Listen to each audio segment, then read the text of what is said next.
সুপ্রিয় শিক্ষার্থী বন্ধুরা, পড়ন্ত বিকেলে তোমাদেরকে আবারও স্বাগত জানাচ্ছি।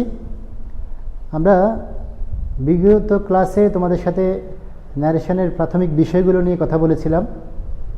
আজকেও আমরা ধারাবাহিকভাবে এর অন্য টপিক নিয়ে কথা বলবো। আমরা তোমাদেরকে বলেছি যে ন্যারেশন বোঝার ক্ষেত্রে আমরা প্রথমে সেন্টেন্স ভিত্তিক ন্যারেশন এগুলো সলিউশন করার পদ্ধতি নিয়ে কথা বলবো। সর্বশেষ আমরা প্যাসেজ ন্যারেশন নিয়ে কথা বলবো। শিক্ষার্থীরা, সুপ্রিয় শিক্ষার্থীরা, আমরা বিগত ক্লাসে যেই রুলসগুলো সংক্ষেপে আমরা আলোচনা করেছিলাম তারই ধারাবাহিকতায় আজকে আমরা অ্যাসার্টিভ সেন্টেন্সের বাকি যে নিয়মগুলো রয়েছে পার্ট 2 সেই বিষয়ে আমরা কথা বলছি। আমাদের শুরুতে যে সেন্টেন্সটা রয়েছে দেখতে পাচ্ছ তোমরা direct, he said I রোট a letter. এই সেন্টেন্সটিতে আমরা দেখতে পাচ্ছি যে আমাদের রিপোর্টিং ভার্ব ফার্স্ট ইনডিফিনিট এবং রিপোর্টেড স্পিচ ফার্স্ট ইনডিফিনিট। তো সেক্ষেত্রে যদি রিপোর্টিং ভার্ব এবং রিপোর্টেড স্পিচ দুটোই ফার্স্ট ইনডিফিনিট হয়, তাহলে আমরা যখন এটাকে ডাইরেক্ট থেকে ইনডাইরেক্টলি করে নেব তখন এটাকে আমরা করে নেব, অর্থাৎ ফার্স্ট পারফেক্ট টেন্স হয়ে যাবে। আমরা করছি, দেখো, সাবজেক্ট আমাদের হি সেড, কনজাংশন বসবে আমাদের দ্যাট। আমাদের যে দুইটা পরিবর্তন, প্রতিটি সেন্টেন্সে যে দুইটা পরিবর্তনের কথা বলেছি, প্রথমে আমার সাবজেক্ট পরিবর্তন হচ্ছে এর বদলে হি, আর পারফেক্টের টেন্সের যে নিয়ম তার জন্য বসবে হ্যাড। এরপরে ভার্বের পিপি, রাইট, রোট, রিটেন।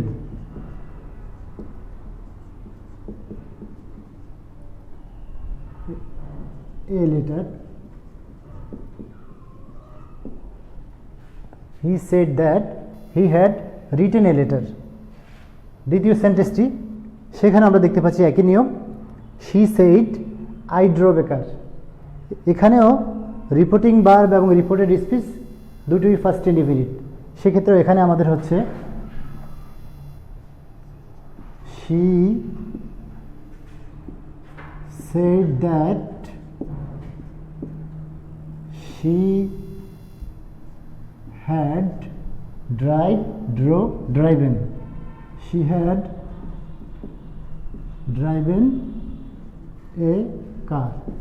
তাহলে এই নিয়মে যতগুলো হোমওয়ার্ক, মানে তোমাদেরকে হোমওয়ার্ক দেওয়া হবে অথবা তোমাদের অনুশীলনীতে রয়েছে, তোমরা এগুলো নিজেরা সলিউশন করবে। এর পরবর্তীতে একটা নোট দেওয়া আছে, দেখো, ডাইরেক্ট ন্যারেশনের মধ্যে যদি ওয়াজ কিংবা ওয়ার থাকে, এটা খুব চমৎকার একটা নিয়ম। ডাইরেক্ট ন্যারেশনে ওয়াজ কিংবা ওয়ার থাকলে আমরা যখন সেটাকে ইনডাইরেক্ট ন্যারেশন করব তখন আমাদেরকে এর বদলে, ওয়াজ কিংবা ওয়ারের বদলে আমাদেরকে বসাতে হবে হ্যাড বিন। আমরা এটার উদাহরণ নিয়ে করছি, দেখো, রফিক সেড আই ওয়াজ ইল। এই সেন্টেন্সটিকে আমরা উপরের এই নিয়মে পরিবর্তন করতে হলে আমরা লিখব রফিক সেড দ্যাট, আইয়ের বদলে হচ্ছে হি, আর ওয়াজের পরিবর্তে আমরা লিখছি had been. He had been in. তাহলে শিক্ষার্থীরা, আমরা এখানে দেখছি যে ওয়াজ কিংবা ওয়ার থাকলে তার বদলে হ্যাড বিন বসাতে হবে। একইভাবে আমরা পরবর্তী সেন্টেন্সটাও আছে, Shamim said I was reading a book. এখানে শামিম সেড এটা first indefinite, I was reading a book এটি হচ্ছে ফার্স্ট কন্টিনিউয়াস। সেক্ষেত্রে আমরা যখন এটাকে পরিবর্তন করব তখন সেটি হয়ে যাবে ফার্স্ট পারফেক্ট কন্টিনিউয়াস টেন্স। আমরা সলিউশন করছি, দেখো, শামিম সেড দ্যাট, আইয়ের পরিবর্তে হচ্ছে হি, ওয়াজের পরিবর্তে হচ্ছে হ্যাড বিন, বাকি আমাদের রয়েছে reading a book.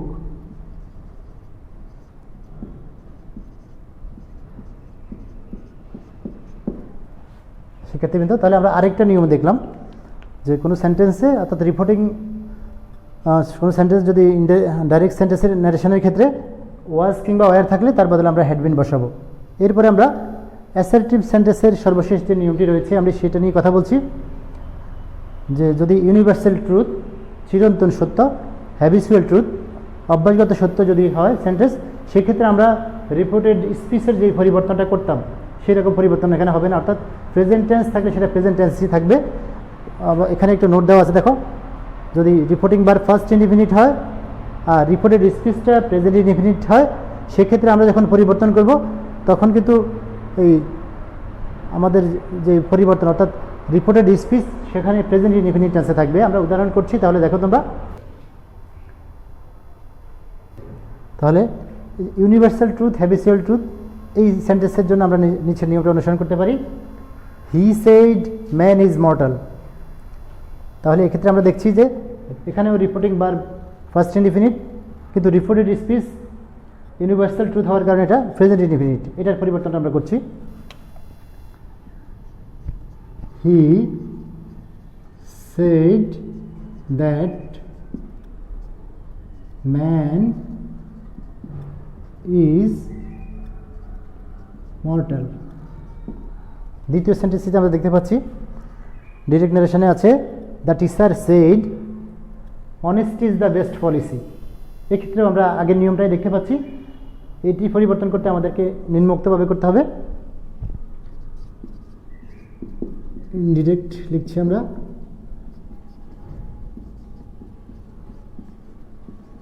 The teacher said that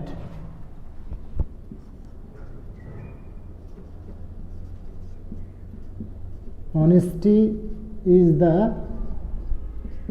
best policy। তাহলে আমরা দেখলাম যে হ্যাবিচুয়াল ট্রুথ আর ইউনিভার্সাল ট্রুথ, সেক্ষেত্রে আমাদের রিপোর্টিং ভার্ব আর রিপোর্টেড স্পিচ দুইটা ফর্মে থাকলেও সেখানে আমাদের তেমন করে পরিবর্তন হবে না, অর্থাৎ এখানে ছিল ক্যাপিটাল লেটার, আমরা সেটাই করে নিয়েছি স্মল লেটার, এক্ষেত্রেও তাই হয়েছে। ধন্যবাদ শিক্ষার্থীরা। আমরা এরপরে তো আমরা দেখছি এখানে কমা উঠে কনজাংশন দ্যাট বসেছে আর ক্যাপিটাল লেটারের বদলে স্মল লেটার বসেছে।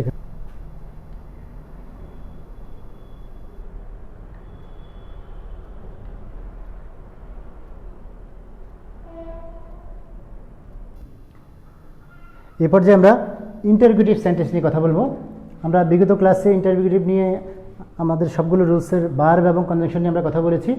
এক্ষেত্রে আমরা একটু মনে করে দিচ্ছি, ইন্টারভিউটিভ সেন্টেন্সের ক্ষেত্রে ভার্ব বসবে আস্ক অথবা আস্কড, আর কনজাংশন হিসেবে বসবে, যদি সেন্টেন্সটা অক্সিলারি ভার্ব দিয়ে শুরু হয় সেক্ষেত্রে কনজাংশন বলবে ইফ, আর যদি ডব্লিউএস কোয়েশ্চন দ্বারা শুরু হয় সেক্ষেত্রে ডব্লিউএস কোয়েশ্চনে যে ওয়ার্ডটি থাকে সেটি বসবে।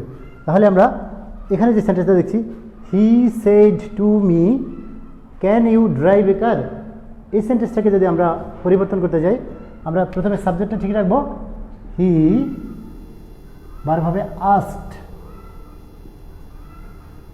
হি আস্কড মি, এখানে এই প্রিপোজিশনটা উঠে গেছে, হি আস্কড মি।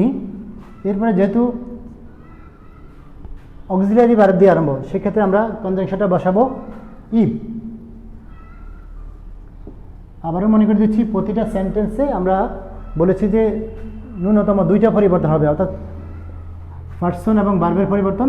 তো যেহেতু আমরা এটাকে অ্যাসার্টিভ ফর্মে নিয়ে যাচ্ছি, এই জন্য আমাদের প্রথমে সাবজেক্ট যে ইউ এর পরিবর্তে, অর্থাৎ এখানে শুরুতে ছিল হি, ইউ এর পরিবর্তে বসবে এখানে হি, আর ক্যানের ফার্স্ট ফর্ম হচ্ছে could.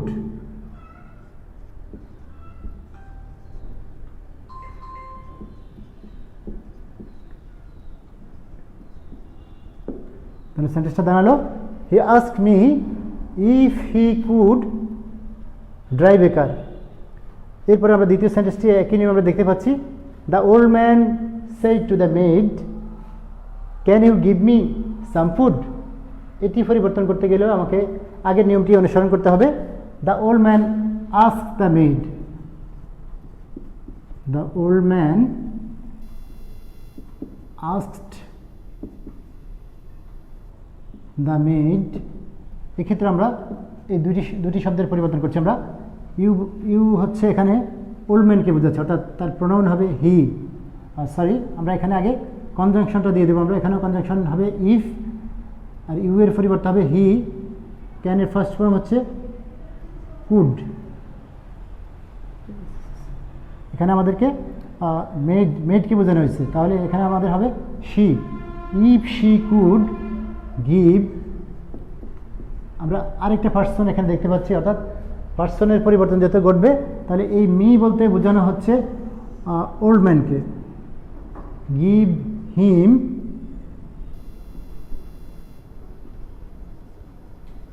some food. The old man said to the maid, can you give me some food? এই সেন্টেন্সটি আমরা পরিবর্তিত রূপে ব্যবহার করছি। The old man asked the maid if she could give him some food. তাহলে আমরা auxiliary verb দিয়ে আরম্ভ হলে কনজাংশন ইফ বসে সেটির ব্যবহার দেখলাম। এবারে আমরা যদি কোনো সেন্টেন্সে ডব্লিউএস কোশ্চেন থাকে তাহলে ডব্লিউএস কোশ্চেনের ক্ষেত্রে আমাদের কনজাংশনের পরিবর্তন হবে না, অর্থাৎ ওই শব্দটাই বসবে। Father said to his son, why are you making late. এক্ষেত্রে আমরা ডব্লিউএস কোশ্চেন দেখতে পাচ্ছি। এই সেন্টেন্সটার পরিবর্তন হবে এইভাবে, ফাদার আস্কড হিজ সন। তাহলে হোয়াই, ইউ এর পরিবর্তন হবে হি, আর এর ফার্স্ট ফর্ম হচ্ছে ওয়াজ, হি এর সাথে ওয়াজ মিলে why he was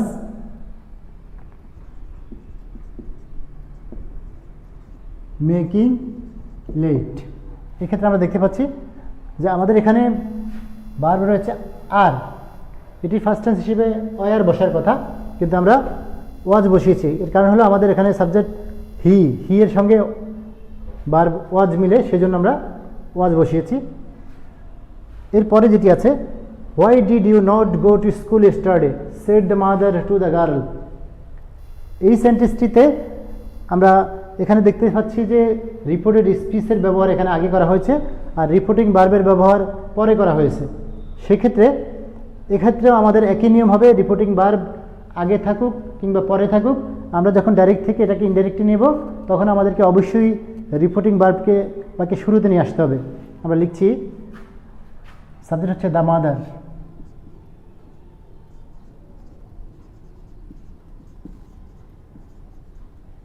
asked the girl। এক্ষেত্রেও আমাদের ডব্লিউএস কোশ্চেন দিয়ে শুরু, তাহলে আমাদের কনজাংশন ডব্লিউএস ওয়ার্ডটি বসবে হোয়াই, ইউ এর পরিবর্তে যেহেতু গার্লকে বোঝানো হয়েছে এই জন্য হবে হোয়াই শি।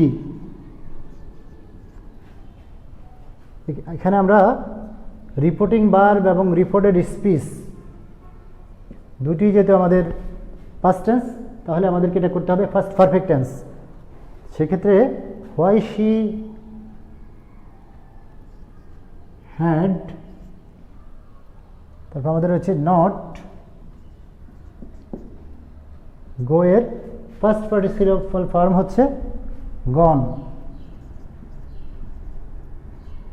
তারপর রয়েছে টু স্কুল,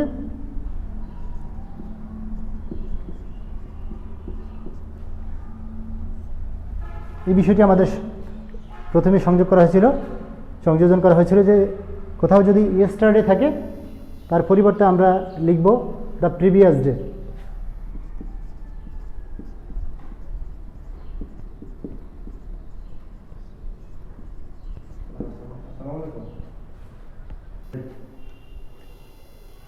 সেক্ষেত্রে আমরা যে সেন্টেন্সটি why did you not go to school yesterday said the mother to the girl, আমরা রিপোর্টিং ভার্বকে শুরুতে নিয়ে আসলাম। The mother ask the girl, এখানে হোয়াই ডব্লিউএস হোয়াই ছিল, যার কারণে আমরা কনজাংশন হিসেবে হোয়াই এর ব্যবহার করেছি। ইউ বলতে গার্লকে বোঝানো হচ্ছে, এই জন্য তার বদলে সাবজেক্ট লিখেছি শি। আর যেহেতু রিপোর্টিং ভার্ব রিপোর্টেড স্পিচ দুটোই ফার্স্ট টেন্স, সেই জন্য আমরা এটাকে ফার্স্ট পারফেক্ট করতে হ্যাড বসিয়েছি। এরপরে রয়েছে নট, গো এর ফার্স্ট পার্টিসিপল ফর্ম হচ্ছে গন, টু স্কুল শেষে ইয়েস্টারডে, তার পরিবর্তে আমরা লিখেছি দ্য প্রিভিয়াস ডে। এক্ষেত্রে আমরা বেশ কয়েকটি ইন্টারোগেটিভ সেন্টেন্সের পরিবর্তন আমরা করেছি। এইরকম সেন্টেন্সগুলো খুঁজে খুঁজে তোমরা এইরকম ইন্টারোগেটিভ সেন্টেন্সের পরিবর্তন শিখবে। এর পরবর্তীতে আমরা সামনে এগিয়ে যাচ্ছি।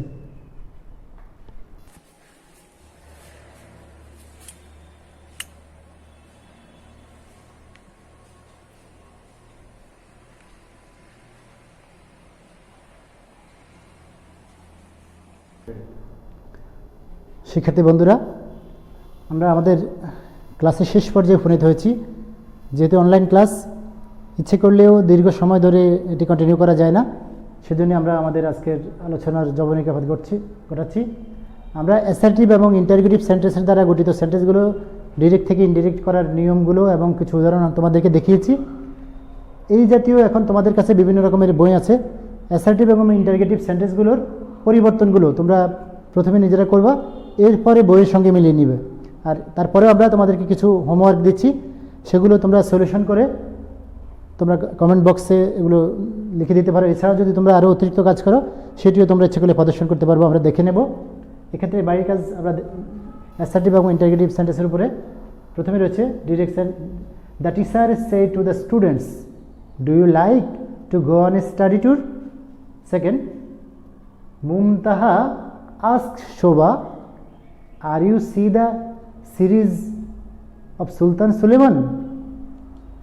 Next, have you offered your fares today? I said to my brother. এখানে আমরা রিপোর্টিং বারবার আমরা শেষে বসিয়েছি। Fourth, I said I am preparing my lesson. And last one, Rufa said to me I have done the sum. প্রত্যেকটার থেকে আমরা নমুনা সূচক কয়েকটা সেন্টেন্স তোমাদেরকে করতে দিয়েছি। এই জাতীয় বিভিন্ন বইতে বিভিন্ন গ্রামারে অনেক প্রশ্ন আছে, অনেক সেন্টেন্স রয়েছে, সেগুলো তোমরা নিজেরা সমাধান করবে। এর পাশাপাশি আমরা রাইটিং সাইডে একটু মনোযোগ দিতে চাই। তোমরা তোমাদের সময়টাকে সর্বোচ্চ কাজে লাগাবে। আজকে আমরা একটা সিভি তোমাদেরকে বাড়ির কাজ দিচ্ছি, তোমরা এটি নিজেরা মুখস্থ করে এরপরে লিখে এগুলো কমেন্ট বক্সে বা আমাদেরকে অনলাইনে অথবা ফোনে আমাদেরকে ইনফর্ম করবে। Post of an English teacher, write a CV to the authority, post of an English teacher। এই সিভিটা তোমরা মুখস্থ করে এরপর নিজেরা লিখে সেটি কমেন্ট বক্সে তোমরা শো করবে। তো আমরা আমাদের ক্লাস শেষ করতে যাচ্ছি। সব মিলিয়ে শেষ কথা যেটি, যে আমাদের এখন থেকে নিয়মিতভাবেই তোমরা ইতিমধ্যে দেখতে পেয়েছো, অলরেডি আমাদের অ্যাক্টিভিটিস শুরু হয়ে গেছে। তো তোমরা এই অনলাইন ক্লাসগুলো দেখে আশা করছি কিছুটা হলে তোমরা উপকৃত হবে। যখনই সময় সুযোগ আসবে তখনই আমরা প্রত্যেকটা বিষয়ের ব্যাপক এবং পুঙ্খানুপুঙ্খ বিষয় তোমাদের সামনে উপস্থাপন করব। তখন তোমরা তোমাদের যে প্রয়োজনীয় প্রশ্ন সব কিছু তোমরা জেনে নিতে পারবে। কিন্তু আমরা পরিস্থিতি যেহেতু স্বাভাবিক হচ্ছে না, তোমাদের বসে থাকলে চলবে না। সর্বোচ্চ গুরুত্ব দিয়ে তোমরা বাড়িতে এই অনুশীলনগুলো করবে এবং আমাদের পরবর্তী ক্লাসের সাথে তোমরা আমাদের সঙ্গে থাকবে। ধন্যবাদ সবাইকে। আল্লাহ হাফেজ।